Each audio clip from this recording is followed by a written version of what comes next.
pagi Bapak dan Ibu, kawan-kawan semua. Pagi. Terima kasih Bapak dan Ibu sudah hadir kembali di sesi kami di hari Sabtu pagi yang cerah ini. Mudah-mudahan cerah terus nih ya.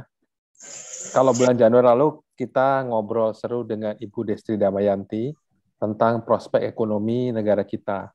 Maka pagi ini kita kedatangan live dari Griffith University Australia, Dr. Diki Budiman, yang kita kenal sebagai ahli epidemiologi. Wajahnya sudah sering kita lihat di layar kaca. Selamat pagi, Dr. Diki. Terima kasih sudah bergabung bersama kami semua. Kami juga sudah menerima banyak pertanyaan dari Bapak dan Ibu ketika Bapak dan Ibu mendaftar ya. Tapi mohon maaf, kami coba gabung-gabungan beberapa pertanyaan yang mirip, kemudian kami coba kompilasi, tetapi nanti kita lihat ketersediaan waktu ya. Kalau masih ada waktu, kita akan bahas pertanyaannya semaksimal mungkin. Jadi kita pagi ini ngobrol aja, Dr. Diki. Mungkin nanti ada pertanyaan-pertanyaan dari audiens, tapi kami sudah kompilasi pertanyaan-pertanyaannya, dan saya sudah berikan ke Dr. Diki juga kemarin untuk kita bahas bersama. Baik, silakan Pak Roy untuk memulai sesinya. Ya, selamat pagi Dok. Perkenalkan, salam kenal dari saya Roy, saya temannya Pak Budi. Ya, nah, kita langsung saja ya, Dr. Diki. Seperti kita ketahui kan, jumlah kasus harian positif COVID-19 ini sedang meningkat tajam nih, Dok. Ya. Nah, ini kata para ahli sih gara-gara Omikron. Nah, ini untuk pertanyaan pendahuluan, Dok. Ya. Nomor satu, kenapa penularannya bisa begitu cepat? Dan yang kedua, bagaimana sih cara membedakannya dengan flu biasa, Dok? Itu dulu, Dok. Pertanyaan sederhana. Ya. Silakan. Pertama, tentu kalau kecepatan, kemudahan, satu patogen ya. Patogen ini bisa virus, bisa bakteri. Untuk menginfeksi akan bergantung pada, tetap ada tiga hal dalam epidemiologi ya. Ada dari sisi patogennya, dari sisi mangsanya, dalam ini manusianya, kondisi manusia, dan dari sisi lingkungan. Jadi trias itu tidak lepas ya, dan itulah yang akan menjawab kenapa ini mudah, kenapa itu nggak mudah gitu. Patogennya sama, ada yang ini kok di satu ruangan dia yang kena, yang itu nggak kena. Gitu. Nah itu yang menjawab. Gitu. Jadi ada trias itu yang tiap orang akan sangat berbeda. Segitiga lah gitu. Itu yang akan menentukan seberapa mudah dan besar potensi seorang terinfeksi. Nah kalau kita lihat satu dari sisi patogennya, dari sisi virusnya. Nah Omikron ini dia mengalami mutasi yang 2 kali lebih banyak dari Delta di permukaan dari virusnya. Dan kalau kita gambarkan secara awam, logika awam, permukaan itu dia di spike protein itu dia kayak pengait-pengait untuk nempel di permukaan sel tubuh manusia yang disebut dengan AC2 reseptor itu, sehingga dia bisa menginvasi kita gitu, sel tubuh kita. Nah, semakin banyak mutasi yang membuat si sel permukaan itu menjadi efektif mengait. Nah, ini yang membuat si patogen ini dalam virus ini menjadi mudah. Nah, ini yang terjadi pada Omikron. Dia 2 kali lebih banyak, lebih membuat dia lebih efektif dibandingkan Delta. Nah, itu dari sisi permukaannya. Nah, di dalamnya sendiri, di dalam kemampuan dari virus ini menginfeksi juga terjadi dalam kaitan kemampuan dia untuk event itu seperti nggak bisa dideteksi, nggak mudah dideteksi antibody. Nah, itu mutasi yang dimiliki oleh Omikron sehingga ketika dia sudah lebih mudah menempel di reseptor manusia, dia juga ketika sudah nempel, dia masuk ke sel itu nggak mudah dideteksi oleh tubuh kita, yaitu antibodi itu. Meskipun dia sudah divaksin. dia sudah terinfeksi. Jadi ini yang disebut dengan kemampuan seperti ninja, dan kemampuan virus seperti ini dimiliki hanya beberapa virus seperti misalnya HIV/AIDS. HIV itu memiliki kemampuan yang seperti ninja itu sehingga dia bisa lama bersirkulasi puluhan tahun dalam tubuh manusia sehingga tidak mudah untuk dihilangkan. Itulah salah satu kemampuan yang dimiliki. Sebetulnya mendasar semua SARS-CoV-2 varian maksud saya memiliki ini, tapi Omicron ini makin pintar, makin belajar. Sehingga jangan heran kalau dia sudah bisa menginfeksi bukan hanya orang yang belum divaksin, tapi yang sudah divaksin. Gitu. Itu akibat mutasi. Dan mutasi ini merupakan evolusi alami yang dimaksudkan oleh Tuhan ini untuk supaya setiap makhluk bisa survive gitu. Kan virus ini juga makhluk Tuhan. Gitu. Jadi dia punya hukum biologi, dan yang membuat kenapa dia bisa mengalahkan dalam hal ini dominasi dari Delta ataupun varian lain. Jadi di masyarakat kita ini kan sudah banyak nih yang sudah terinfeksi Delta. Nah, ketika dia sudah terinfeksi Delta itu memberi bekal imunitas. Orang itu kalau ketemu lagi oleh orang yang membawa Delta, ya dia nggak akan terinfeksi. Virus ini, sebetulnya dia punya karakter untuk terus bertahan, ya dia harus menginfeksi orang. Karena kalau dia menginfeksi seseorang, dia paling lama bertahan 7 harian saat ini. Karena ya dia mati, kan akhirnya dikenali oleh antibodi sehingga dia mati. Nah, sebelum dia habis oleh antibodi, dia harus keluar. Nah, mencari mangsa baru dari jarak yang dekat ataupun yang ada kelalaian-kelalaian yang membuat orang terinfeksi. Nah, kalau orang itu sudah banyak yang punya imunitas terhadap Delta, maka tentu saja Delta makin sulit untuk berkembang. Nah, Omicron datang, orang yang bawa Omicron datang.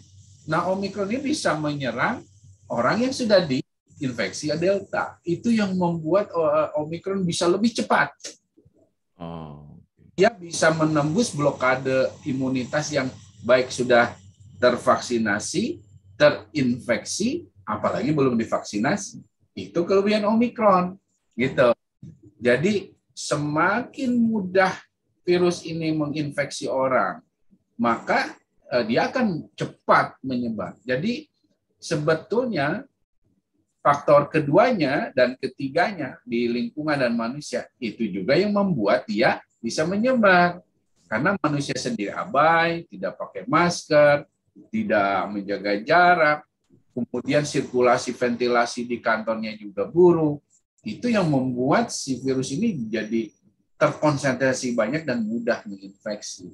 Nah, ini yang terjadi. Dan terakhir kedua, bicara gejala, sebetulnya semua varian gejalanya sama. Karena semua varian itu ya virusnya sama sebetulnya. SARS-CoV. Hanya dia ada turunan-turunan, tapi ya virusnya sama, karakternya secara umum sama, cara penularan sama, cuma kekuatan kelemahannya aja yang agak berbeda. Bicara gejala juga sebetulnya semua sama, hanya ada yang lebih dominan tergantung karakter. Misalnya Omicron ini lebih banyak di saluran atas kan, menginfeksi gitu. Nah, di atas ini berarti ada bergantung, nanti bicara ke faktor usia juga. Nah, di atas ini berarti kalau gejala ya lebih kepada infeksi saluran pernapasan atas, seperti halnya yang kita tahu sekarang batuk pilek gitu. Nah, sebetulnya lebih mudah menyebar. Kalau infeksinya di paru-paru itu ya batuknya tuh ya agak-agak tahan. Nah, jadi kalau di ingus, di saluran nafas atau di mulut, ya orang menyemburnya lebih cepat. Banyak produksinya di atas sehingga mudah sekali menyebarkan. Ini karakter yang tampaknya akan dibawa atau menjadi catatan kita, karena kalau infeksi itu di atas, sering terjadi di atas, ini akan mudah menyebar. Nah, bedanya dengan Delta, dia di bawah, di saluran nafas tidak terlalu, bukan tidak ada, tapi tidak terlalu gitu. Jadi gejala akan terlihat juga dari bagaimana karakter virus ini menginfeksi, sehingga makanya gejala yang lebih timbul sekarang ya nyeri tenggorokan, kering, atau beringus, nyeri kepala hebat, karena produksi mukus ataupun cairan yang besar itu akan membuat rongga-rongga. Di sini kan banyak sinus nih. Ini bisa terisi dan itu bisa luar biasa menyebabkan nyeri kepala. Jadi seperti itu kurang lebih. Tapi sekali lagi tidaklah bisa hanya dinyatakan oh ini pasti Omikron ya. Sebetulnya harus dokter nanti periksa, tidak mesti juga harus selalu dites sebetulnya. Ya, yang penting ada pemeriksaan, anamnesa, physical diagnostic. Sebenarnya dokter sudah bisa 80% dari situ sudah bisa diagnosis. Terima kasih, Dok. Sami-sami. Terima kasih, Dok. Ini ada pertanyaan dari yang ikut ya. Dengan terkait dengan komorbid dan autoimun nih, Dok. Apakah mereka yang memiliki komorbid dan autoimun kemudian terpapar Omikron dapat bertahan dengan baik dan segera sembuh dengan sendirinya, Dok? Ya, ini bicara faktor yang tadi di 3 itu. Nah, ini bicara manusianya.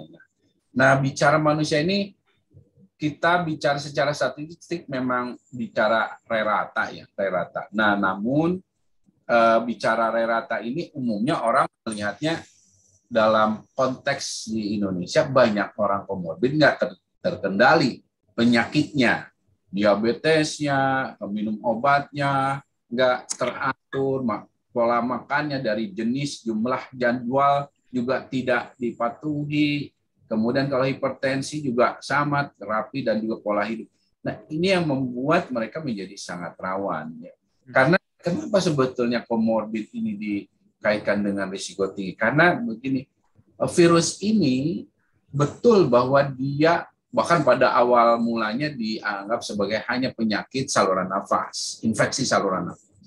Tapi bertahap pada gilirannya dengan semakin banyak riset, apalagi ini masuk tahun ketiga, kita melihat ini adalah, kalau saya sebut, penyakit yang ditularkan melalui saluran pernapasan, tapi infeksi ini menjadi penyakit sistemik. Jadi meluas kemana-mana. Karena apa? Karena virus ini merusak pembuluh darah dan ada di dalam darah. Dan ini kalau bicara darah, pembuluh darah, ya semua organ tubuh kita pun akan perlu darah, akan ada pembuluh darah. Nah, ini yang artinya sangat logis kenapa virus ini bisa merambah ke hampir semua organ, bisa merusak dari ujung kepala sampai ujung kaki. Nah, pada orang yang komorbid, bicara hipertensi, dia ada masalah di pembuluh darah.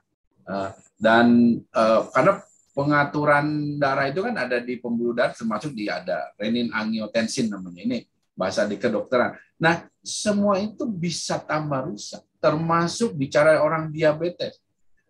Kelenjar pankreasnya diserang oleh virus ini. Sel-sel di Langerhans di pankreas ini rusak, sehingga metabolisme untuk menghasilkan insulinnya menjadi makin kacau. Bahkan yang tadinya orang itu statusnya prediabetes itu ya mungkin tadinya hanya ya 100, sudah masih bisa. Ini bisa jadi kacau. Jadi seperti meningkat terus, bahkan ini ada keluarga saya agak jauh yang tadinya dia sebenarnya baru prediabetes, sekarang udah harus tergantung pada obat karena dirusak oleh virus ini.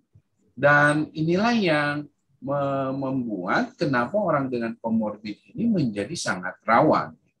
Nah, namun tentu tidaklah semuanya otomatis akan seperti itu. Karena apa? Karena ini bergantung juga pada viral load. Ya. Jadi seberapa banyak. Jadi kalau bicara serangan, ya sama dengan serangan di dunia fisik. Makin banyak orangnya yang musuh yang menyerang, ya makin parah. Nah, ini pun sama. Viral load ini akan menentukan.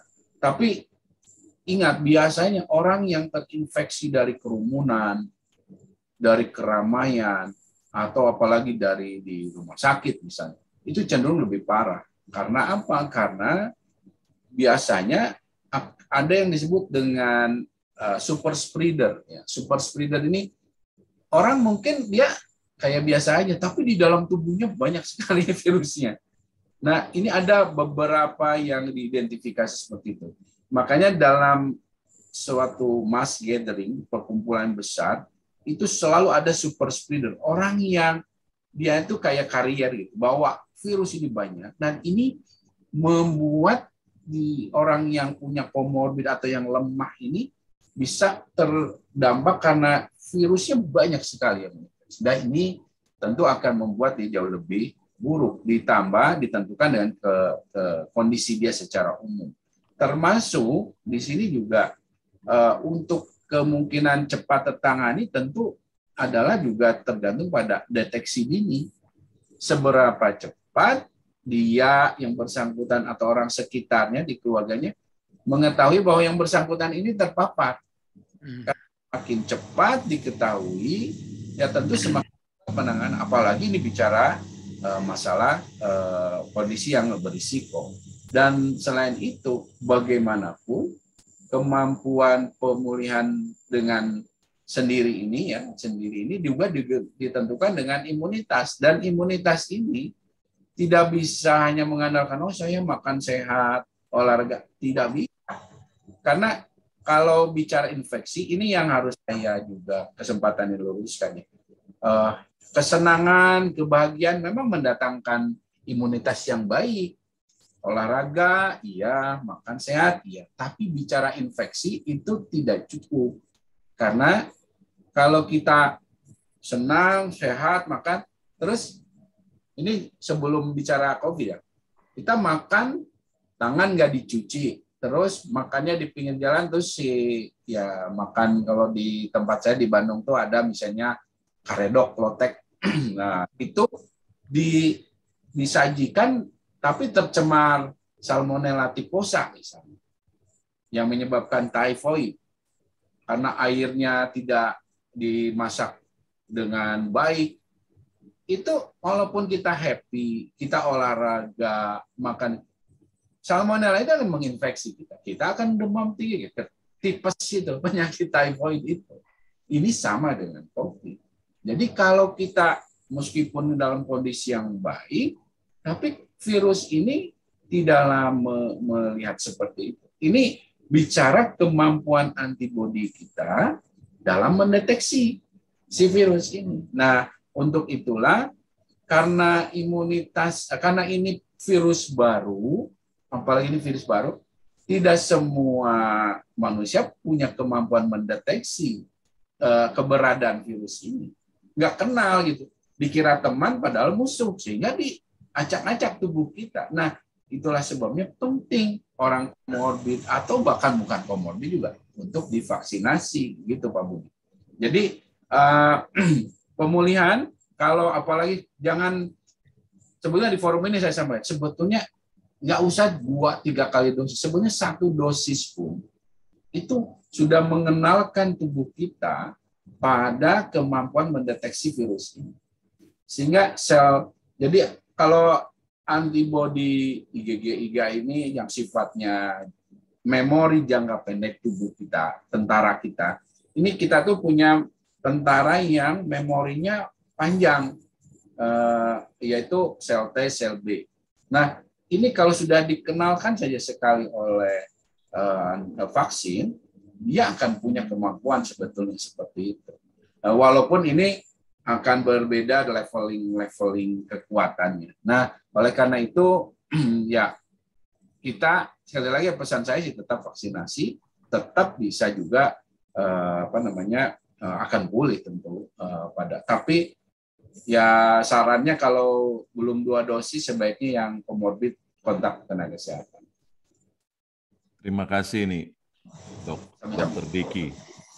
Ini kita jadi tahu ya bahwa kelas Omicron ini levelnya level ninja nih. Jadi kita harus lebih aware lagi nih, bukan level biasa ini, tapi levelnya ninja. Nah, kalau dilihat ada pertanyaan, Dok. Jadi akan muncul nih kan varian-varian baru, Dok.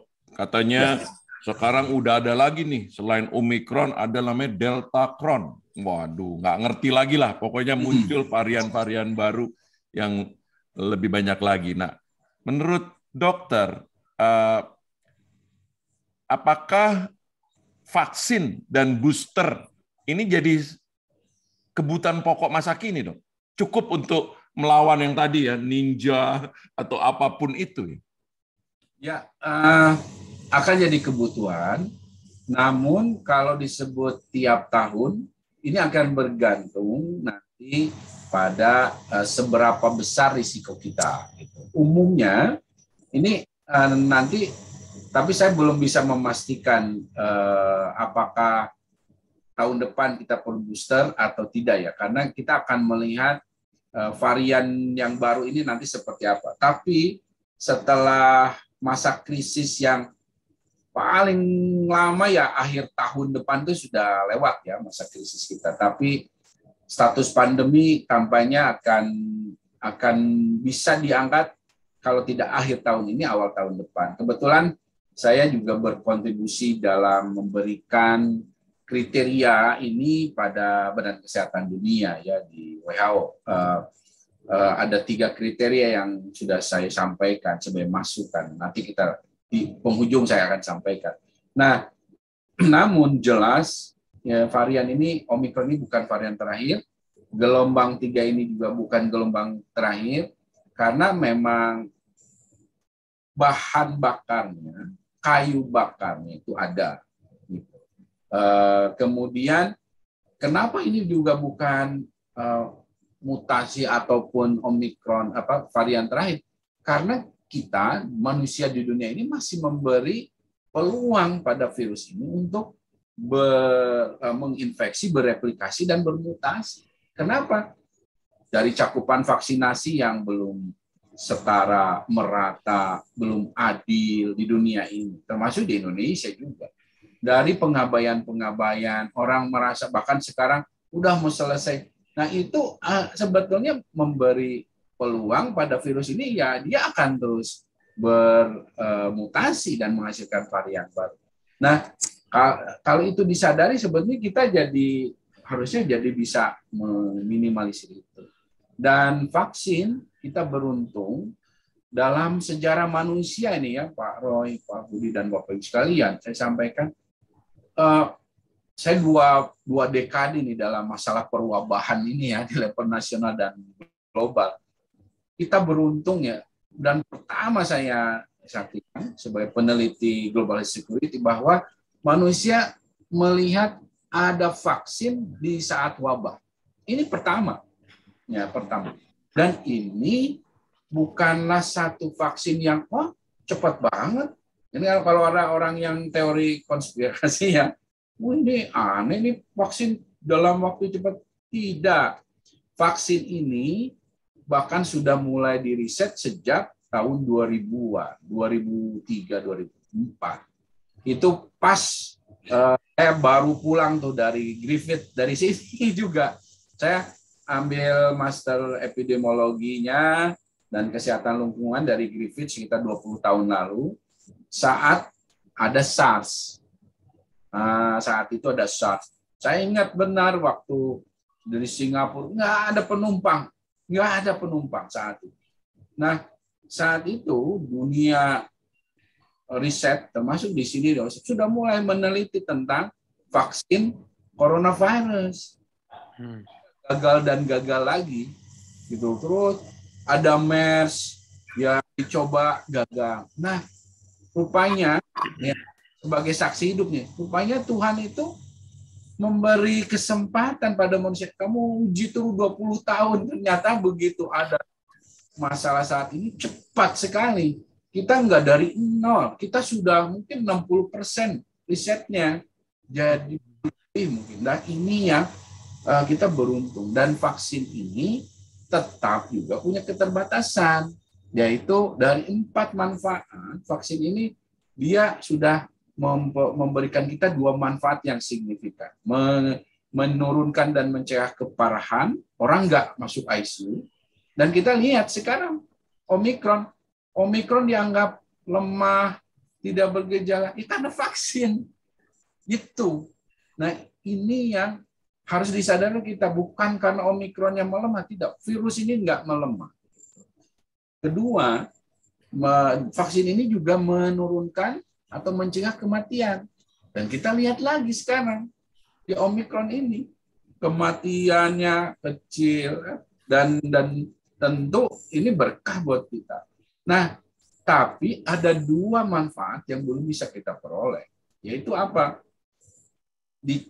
Dilindungi betul-betul dari terinfeksi, ini nggak mungkin, nggak bisa. Saat ini belum bisa.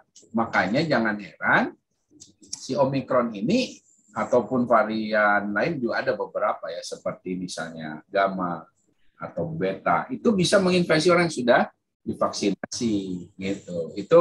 Itu breakthrough infection ya, hanya wajar terjadi. Bahkan ada memang yang meninggal juga kalau fatal ya karena komorbid dan lain sebagainya. Dan kedua yang belum bisa kita ambil manfaat adalah vaksin ini belum bisa mencegah kalau dia terinfeksi tidak menularkan. Nggak bisa gitu. Nah, inilah faktanya dari Omikron ini. Kita lihat Omikron lahir November 2021 di tengah fakta bahwa orang bepergian di dunia ini harus sudah divaksinasi penuh kan, 2 dosis, naik kapal kemana-mana. Tapi dari banyak kasus ini ya tetap terinfeksi, dia bawa Omikron kemana-mana. Nah, itulah 2 fakta yang kita sadari. Tapi yang orang bawa ini biasa-biasa aja, bahkan tidak bisa terdeteksi tadinya karena SGTF kan, oleh PCR yang biasa gitu. Nah, ini kemampuan dari Omikron yang akhirnya membuat nanti kecenderungannya kalau ada varian-varian baru, kita tampaknya harus memberikan booster pada kelompok-kelompok yang rawan. Baik, terima kasih Dok. Ini banyak guru dosen yang ikut pagi nih Dok ya. Ya. Nah, ini ada pertanyaan, bagaimana deteksi dini mahasiswa atau siswa yang terkena Omikron? Ya, sebetulnya saat ini untuk deteksi bisa kita gunakan dengan rapid test antigen. Ya. Namun saya sangat menyarankan sebelum diperiksa, karena namanya pemeriksaan laboratorium termasuk rapid test antigen ini laboratorium kan, itu kita ada hierarki namanya dalam kedokteran itu. Jadi ada anamnesa itu ditanya-tanya, misalnya Pak Budi dari mana, kemarin ke Jerman, Jerman lagi meledak misalnya, ini terus ke Turki, terus data saya udah dalam benak saya sebagai dokter, saya udah menempatkan dari riwayat perjalanan tinggi gitu.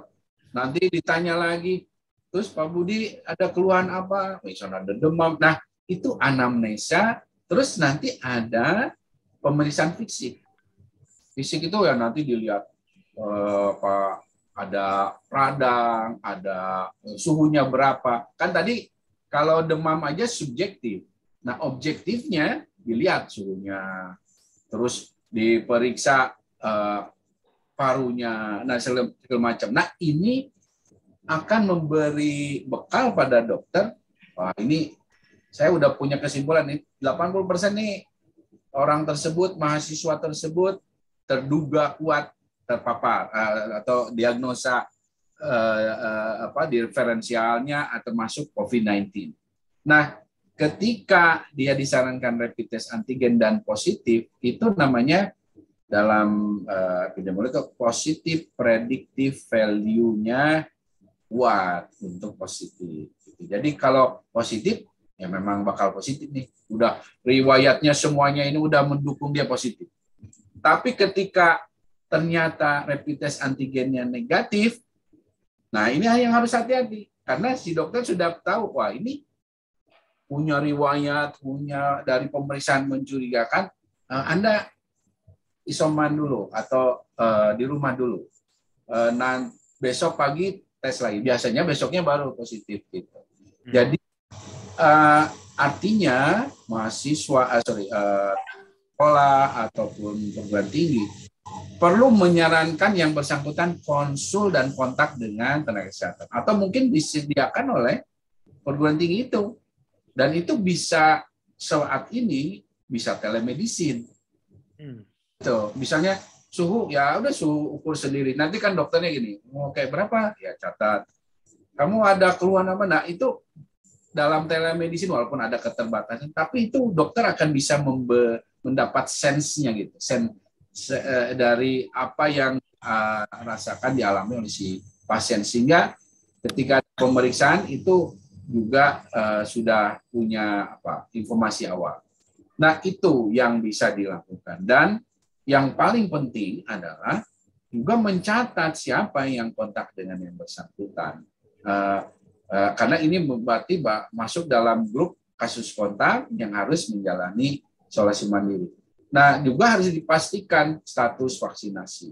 Karena kalau mandiri belum divaksin lengkap, itu berisiko. Menurut saya lebih baik terpadu. Tapi kalau sudah 2 dosis atau saya udah 1 dosis, tapi kayaknya waktu Delta saya udah terinfeksi, nah itu aman. Itu kategori aman. Jadi itu yang sementara bisa kecuali ada kasus-kasus dengan risiko tadi misalnya yang Pak Budi sampaikan, komorbid, karena yang mahasiswa ini juga kan ada yang obesitas, ada yang punya hipertensi, diabetes. Nah yang seperti ini betul-betul harus konsul dan dipantau oleh dokternya untuk pastikan kondisi komorbiditasnya terkendali. Baik dok, ini salah satu dampak yang paling ini di pandemi ini bukan hanya pariwisata, tapi juga pendidikan dan proses pembelajaran. Bahkan ada guru yang sudah sangat frustasi, dan bukan hanya guru yang frustasi, murid juga frustasi, dok. Nah ini ada pertanyaan begini, dok.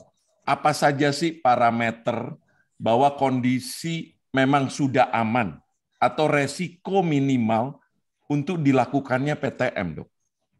Ya, nah untuk PTM ini tidak harus melihat juga kondisi di masyarakat. Dalam hal ini bukan hanya masalah status infeksinya, tapi terutama saat ini ke depan adalah modal imunitas, cakupan vaksinasi. Saya melihat bahwa kalau saja di daerah itu sudah 80% saja 2 dosisnya, apalagi dosis ketiganya untuk kelompok rawan ini sudah di atas 60%, itu risikonya kecil. Risikonya kecil untuk melakukan PTM online. Tentu dengan memastikan juga di PTM ini kalau untuk anak 6 tahun ke atas sudah divaksin, ya. Minimal 1 kali itu sudah terlaksana lah. Nah, kalau sebetulnya anak, ini saya di forum ini aja, di anak sebetulnya 1 dosis juga sudah punya bekal yang bagus ya. Nah, tapi kalau dewasa gurunya segala macam harus 2 dosis. Apalagi kalau komorbid dia harus dapat booster. Itu kecil risikonya. Namun tentu yang di masyarakat tadi, kalau bicara trennya sedang meningkat, ya jangan. Nah, sekarang kan sedang meningkat.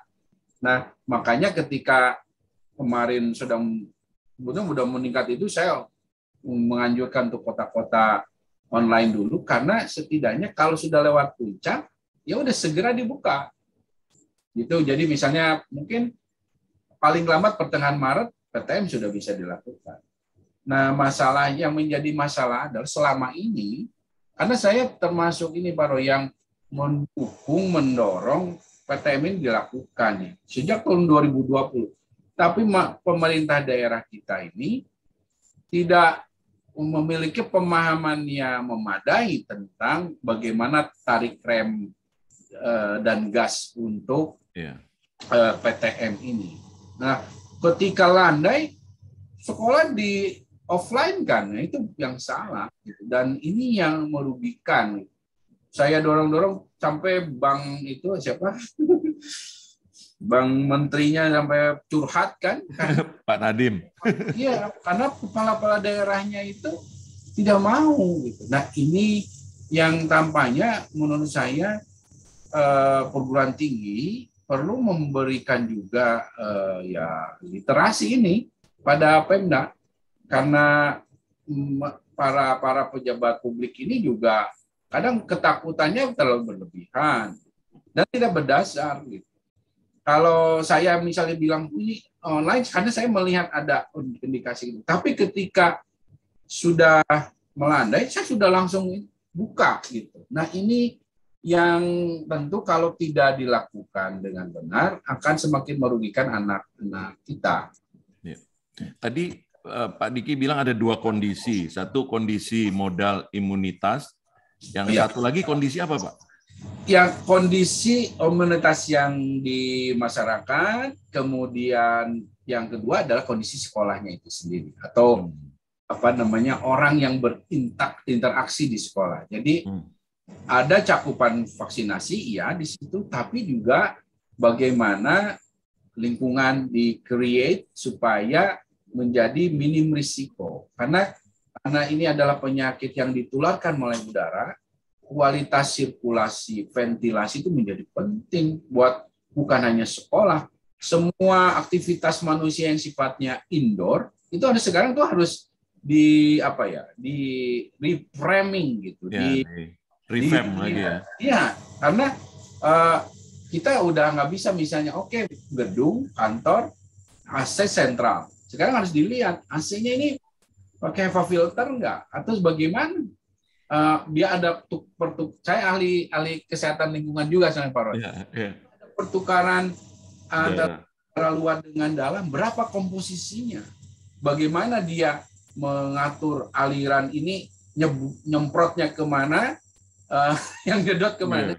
Ini harus di-review. Nah, ini nggak bisa nggak boleh ditunda karena bagaimanapun sebetulnya ada atau tidak ada COVID, memang kita harus seperti itu. Karena masalahnya sekarang di zaman modern ini, kualitas indoor, saya jadi bicara lingkungan ya, tapi nggak apa-apa. Kualitas indoor kita tuh buruk sekali, Pak.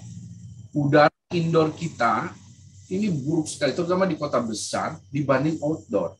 Nah, tantangan kita di urban living ini sekarang, menyamakan, ya mungkin kalau sama banget agak sulit ya.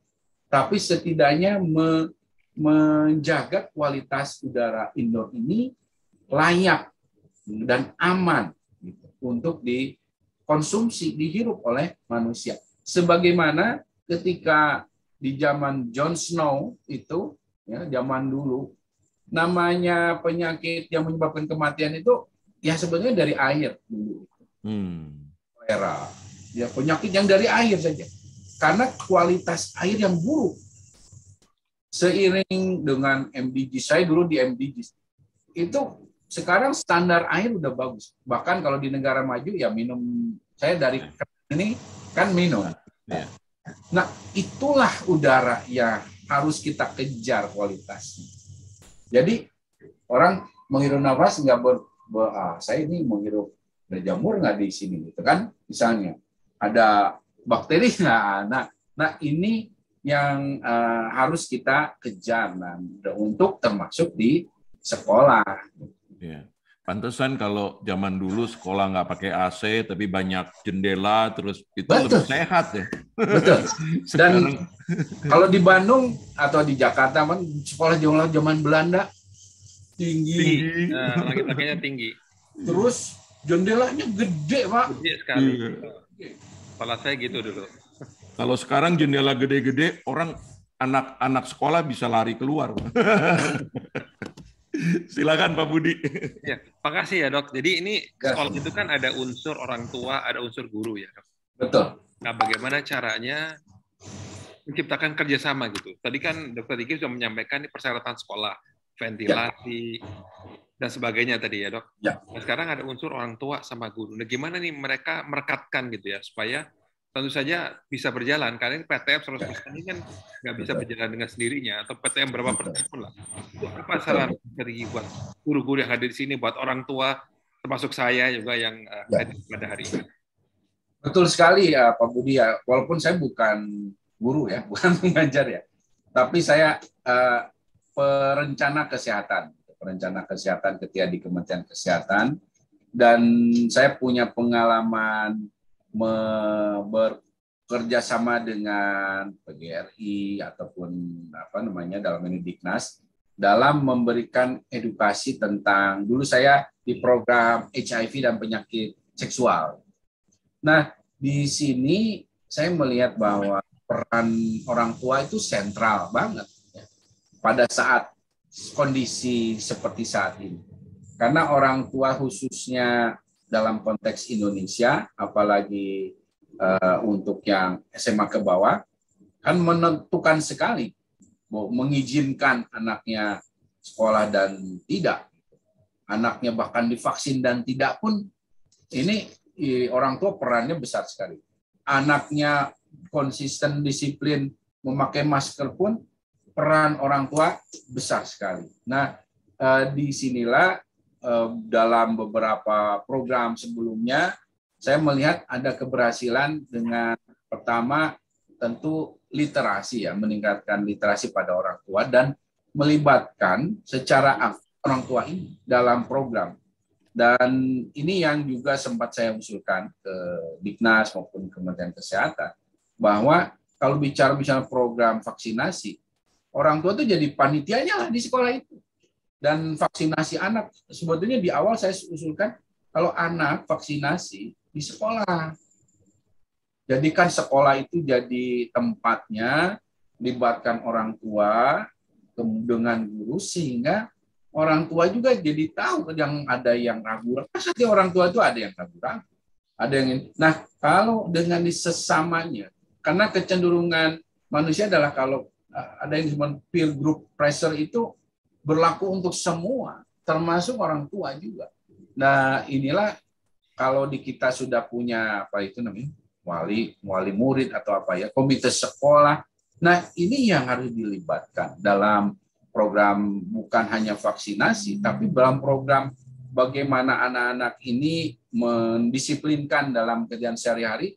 Ya, orang tua dipiketkan atau dilibatkan sehari-hari, mantau, oh anak saya di kelas ini digilirin ya, atau dibikin gilir, oh kelas ini hari ini, nanti dia biar lapor di grup WA orang tua itu. Ini anak-anak kan ibu-ibu, apalagi ibu-ibu tuh kan, oh ini saya udah lihat nih semua sekolah juga disiplin nih, kurikulumnya sudah dibuat lebih ringkas ya, supaya di anak-anak juga tidak banyak di indoor. Terus wah kelasnya sih sekarang di ventilasi sirkulasinya bagus. Nah, hal-hal yang sifatnya nyata di lapangan ini dan dilihat langsung, ini akan meningkatkan trust. Karena dalam setiap program, faktor trust itu penting. Keberhasilan setiap program, kalau ada kepercayaan yang dibangun, dan itu konsisten, itu akan membangun atau menjamin keberhasilan program. Termasuk juga apa yang direncanakan oleh sekolah akan mudah didukung.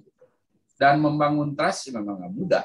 Dan membangun trust itu dengan salah satunya tidak menempatkan orang tua atau siapapun sebagai objek saja.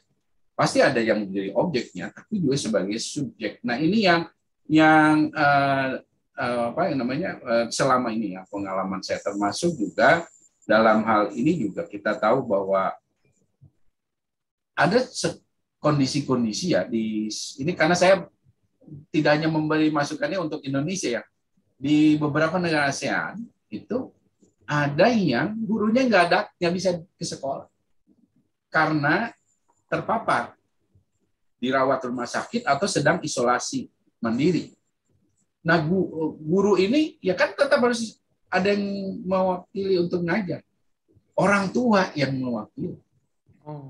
Punya kemampuan yang kurang lebih ya tidak mungkin yang menemani gurunya, tapi setidaknya tidak membuat anak-anak ini yang sudah misalnya ada bahkan PTM yang setengah-setengah misalnya, itu tetap bisa. Nah, kebersamaan seperti ini yang bisa membangun ya namanya chemistry yang kuat antara sekolah dan orang tua. Baik, makasih dok. Saya jadi ingat dulu waktu SD, dulu ada vaksinasi BCG. Habis vaksinasi dikasih Milo. Ya. Lihat lagi sekarang nih, kayaknya perlu dipakai lagi nih. Betul. Ingat sekali saya, sampai sekarang pun masih ingat saya. Seperti itu. Ini yang saya belum, saya mungkin karena saya kurang, karena nggak di Indonesia, saya belum melihat ini. Tapi kalau di sini dilakukan, Pak. Padahal itu saya alami yang Pak Budi sampaikan. Saya juga ngalami. Iya. Wah, bisa dapat dulu zaman saya di Leles di Garut, Pak. Saya di Garut. Itu dapat bubur kacang dengan roti. Ada. Nah, ini apa namanya? Di sini anak-anak memang vaksinasinya di sekolah, Pak, di Australia sini. Makanan kalau di sini cake gitu ya atau minuman ini. Wah, banyak kayak pesta mereka. Iya. Kita senang, orang tua senang gitu. Iya, saya dulu ibu saya bilang cuma semenit aja sakitnya. Tuh lihat Milonya banyak kan ya. Di sini sekarang Pak Diki hanya donor darah, dapat supermi dan telur. Nah, itu aja, Pak. Yang lain. Baik, Pak Diki, ini karena Pak Diki tadi mengatakan ya bahwa virus ini, Omikron ini akan ada dan mungkin akan timbul virus-virus baru yang kita nggak tahu dan kita belum tahu. Bahkan tadi Pak Diki mengatakan bagaimana mungkin kita harus siap-siapnya di akhir tahun inilah baru betul-betul kita aman gitu ya, Pak. Ini ada pertanyaan begini, Pak Diki. Pertanyaannya mengatakan begini. Bentar. Bagaimana sekolah dapat beradaptasi dengan Omikron dan varian-varian lain yang mungkin muncul agar PTM 100% dapat dilaksanakan dengan tenang dan nyaman, Dok. Selain tadi ya harus jaga prokes, mungkin ventilasi udara di ini. Nah, itu gimana, Dok? Saran dokter nih. Ya, kabar belum membuat kita tenangnya adalah bahwa pertama cakupan total vaksinasi kita ini yang 2 dosis masih di bawah 80% yang tadi sampaikan. Jadi artinya kita harus dorong itu. Tapi setidaknya kalau di kabupaten kota itu sudah tercapai, kita sudah bisa untuk kabupaten kota itu. Nah, namun kabar yang juga belum menenangkannya adalah anak di bawah 5 tahun ya atau 5 tahun ke bawah ini kan belum eligible untuk vaksinasi. Sehingga masih rawan gitu. Sehingga mereka akhirnya harus betul ditempatkan, dipilih satu strategi yang benar-benar minim risiko. Artinya aktivitasnya harus banyak outdoor.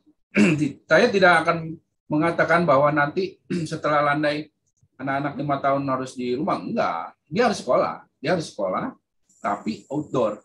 Nah, jadi selama ini belum tercapai yang disebut dengan landscape imunitasnya tadi, mau tidak mau anak-anak ini ya harus ditempatkan dalam lingkungan, kan tadi tuh patogen, lingkungan, dan manusia. Nah, lingkungan yang minim. Nah outdoor ini ya, minim sekali. Tapi ingat, outdoor ini juga tidak semua outdoor aman. Kita harus lihat kecepatan angin juga nih. Jadi ada kecepatan angin minimal sebetulnya. Dan oleh karena itu akan sangat baik terutama kalau di daerah situ anginnya terlalu sepoi-sepoi, itu akan perlu jaga jarak yang walaupun di luar dia agak pakai lingkaran gitu ya, dijaga jarak, atau ada ini lebih banyaknya itu di kalau saya harus berpikirnya di desa ya. Kalau di kota itu luar ruangan itu bisa pakai kipas angin gede gitu untuk sirkulasinya, karena sirkulasi udara itu begitu. Kan kita suka ada kalau di ini yang pakai kipas angin besar. Tapi kalau di desa, di kampung itu sebetulnya cari dataran yang relatif lebih tinggi atau satu tempat yang lebih banyak pohon-pohon dengan ini bicara ini lingkungan lagi nih, saya jadi ilmu lingkungan ya. Jadi ada karena kan pergerakan angin itu karena pergerakan tekanan udara sebetulnya. Suhu panas dingin. Nah, ini yang artinya kita penting melibatkan misalnya pemerintah setempat untuk bisa memberikan kelonggaran apa di GOR. Nah, GOR itu juga salah satu yang bagus ya, GOR atau gelanggang olahraga. Nah, ini yang bisa jadi solusi awal. Nah, sampai status vaksinasi 80% itu sementara bisa kita lakukan itu, tapi kalau sudah 80% ya kita bisa lakukan bahkan 100% itu bisa.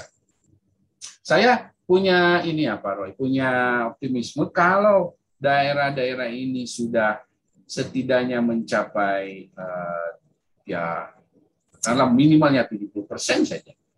Setelah landai ini bisa untuk melakukan PTM 100%. Dok, ini ada pertanyaan juga, ada kawan nih. Ini pertanyaan dari salah satu audiens nih, Ibu Teresia. Ya. Itu juga punya kawan dengan situasi yang sama. Jadi sudah lama gitu masih positif juga. Ini Bu Teresia kasusnya hari ke-14 PCR masih positif. Hari ke-20 masih positif. CT-nya sudah naik dari 32. Nah, ini bagaimana, Bro? Apakah CT-nya berapa? 32. Setelah 20 hari masih 32. Ya. Ini kawan juga tambahkan, kawan masih bergejala setelah 2 minggu. Ya. Nah, ini Ya. Apakah dia tetap stay di rumah terus sampai berapa lama nih? Apakah sudah mulai bisa keluar gitu, Dok? Ya, untuk kasus-kasus tertentu bahkan saya sampaikan ada yang 9 bulan. Oh ya? 9 bulan. Ini yang umumnya ada masalah imunosupresi atau kompromis. Jadi ada masalah di imunitas. Secara normal manusia akan ya paling ini, apalagi Omikron ini ya di 7 harian itu sudah akan jauh lebih baik. Kalau ada seperti itu sebaiknya ke dokter untuk diperiksa yang kondisi secara umum. Kalau yang lama bulanan itu biasanya penderita HIV atau penderita kanker atau penderita kayak leukemia dan lain sebagainya. Jadi kita melihat ini sebagai dokter nih, saya akan melihat ini apa faktor yang membuat, kan berarti dari 3 tadi patogen, lingkungan, nah ini manusianya nih ada apa gitu, apa hal yang di dalam tubuhnya yang membuat dia nggak bisa melawan ini dengan cepat. Mungkin dia memang keletihan yang sangat atau di rumah tapi nggak bisa istirahat, itu bisa. Ada orang di rumah, saya udah di rumah tapi begadang, main handphone, kerja, nah itu akan memperlama gitu. Nah, hal-hal seperti ini yang kalau namanya isoman itu ya tinggalkan pekerjaan, tinggalkan semuanya, pokoknya betul-betul istirahat, makan obat, gizi seimbang, minum cukup cairan, ya olahraga ringan. Nah, ini yang akan membantu percepatan pemulihan. Kalau lama, walaupun 32 itu nggak tahu sebelumnya berapa ya, tapi artinya kalau dari cut off ya itu masih menurut saya agak banyak virusnya gitu kalau segitu ya, walaupun tidak terlalu banyak. Tapi kalau harinya udah lebih dari 10 hari masih seperti itu, kita curiga mungkin yang bersangkutan punya diabetes nggak terkendali.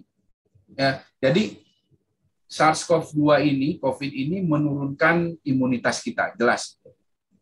Jadi artinya menurunkan imunitas kita, jangan heran kalau orang punya herpes zoster itu ya, yang juga di ujung bibir ini kambuh, itu karena yang nggak usah heran, bukan dia menyebabkan itu, tapi karena drop daya tahan tubuh kita. Nah, karena drop itu, kalau ada penyakit yang mendasari yang tidak terkendali tadi, jadi lama. Nah, ini yang saya tidak bisa menjawab detail karena harus diperiksa, nanti sebaiknya ke ahli penyakit dalam untuk tahu apa Nah, itulah sebabnya kenapa di awal tadi, waktu Pak Roy menanyakan juga, atau Pak Budi ya, dengan masalah mahasiswa di sakit, ya sebaiknya kontak dulu dengan tenaga kesehatan. Supaya ada tadi anamnesa dan pemeriksaan fisik itu, sehingga tahu, wah kalau perkembangannya ternyata, karena umumnya kalau yang Omikron ini 3 hari paling lama. Parah-parahnya itu 3 hari. Ini anak saya 2 kan udah kena ya. Kena lagi. Anak saya 4 waktu Delta kena. Nah 2 ini, yang satu kuliah di Bali, satu di Jakarta. Ini kena lagi. Tapi ya karena udah 2 dosis vaksin, ya 3 hari ketiga udah biasa.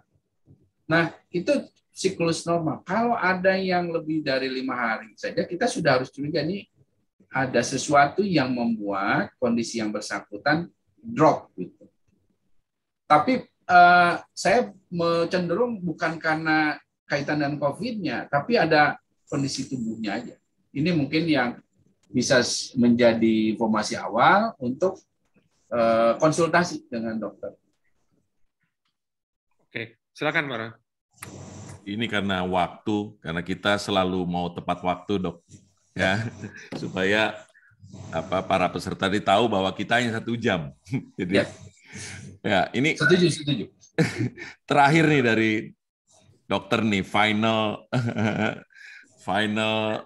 question terakhir nih, Dok. Ya.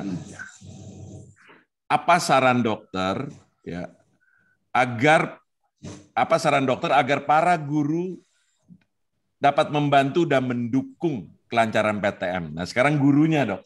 Ya. Khusus gurunya nih. Kalau tadi kan sudah orang tua sudah dikasih tahu sekalian. Nah, apa nih, Dok? Karena di sini kebanyakan guru juga nih yang hadir. Ya, terima kasih. Dan guru ini peran penting ya. Saya selalu memberi contoh itu kalau saya ngasih kuliah tuh, ketika Perang Dunia Kedua bom atom dijatuhkan di Nagasaki, Hiroshima, Kaisar Hirohito itu yang pertama ditanya sama anak buahnya itu, ada berapa guru yang masih hidup? Gitu. Berapa sekolah yang masih bisa melaksanakan pendidikan? Itu menjadi dasar dalam ilmu saya ini global health security dan pandemi, bahwa sekolah itu yang terakhir ditutup kalau ada badai seperti pandemi ini, dan pertama dibuka kalau situasi aman.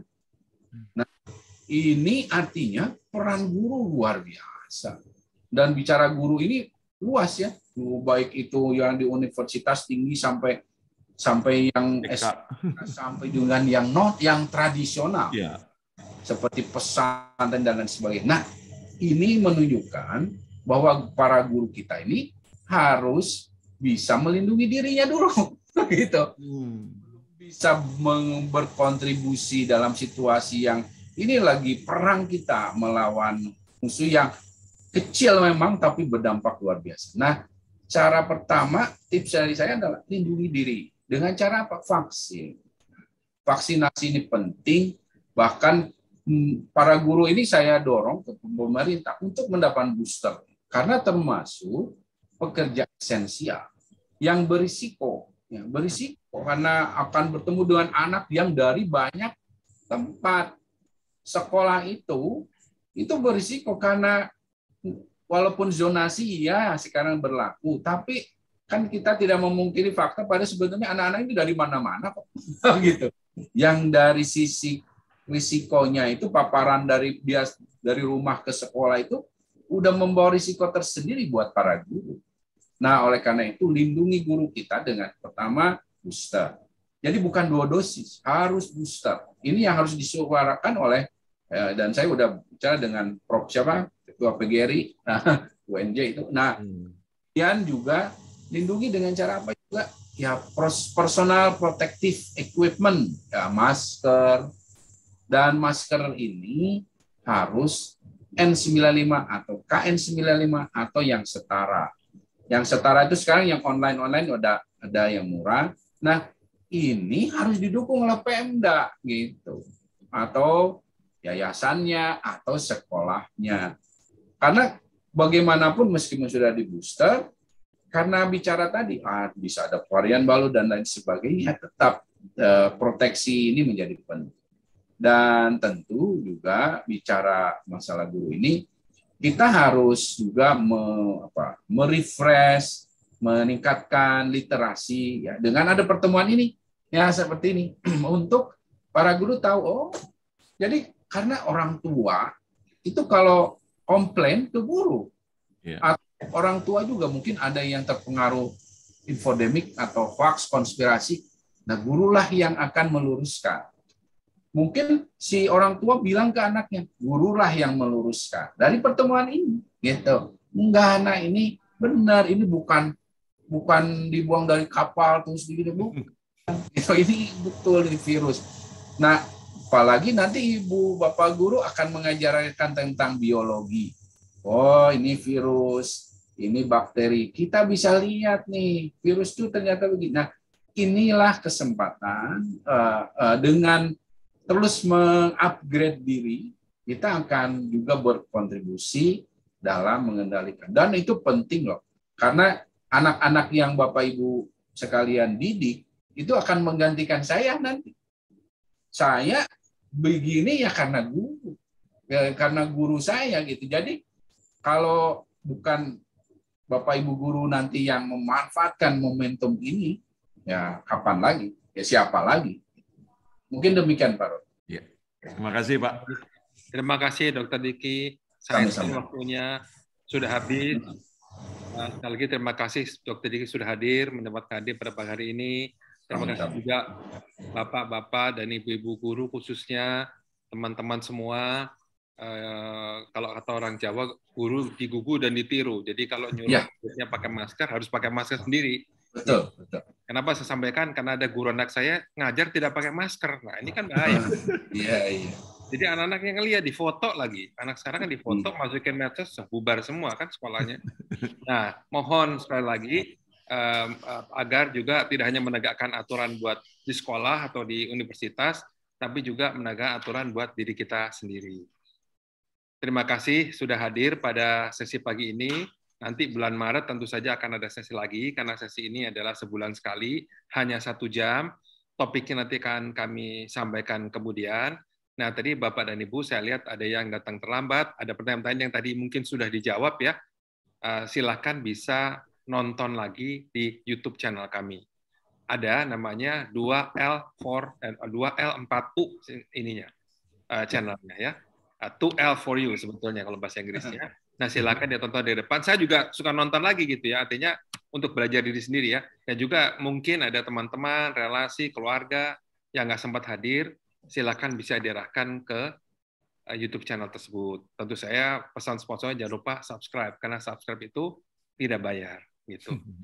Nah, kemudian mengingat pandemi belum berakhir, tentu saja pesan standarnya adalah supaya kita terus menjaga kesehatan dengan masing-masing selalu mematuhi protokol kesehatan dan menerapkan pola hidup bersih dan sehat. Tadi Dr. Diki sudah menyampaikan kan, kita olahraga, makan teratur, tapi makannya jorok, nggak cuci tangan, ya kan? Ya. Nah, itu berarti tidak mengikuti pola hidup bersih dan sehat. Nah, itu saya kira penting sekali. Dan akhirnya selamat menikmati akhir pekan. Salam sehat selalu. Sampai jumpa di sesi kami berikutnya. Terima kasih. Assalamualaikum. Selamat siang waktu Australia. Selamat pagi di sini, Pak Diki. Terima kasih, Dr. Diki. Sampai ketemu lagi. Terima kasih.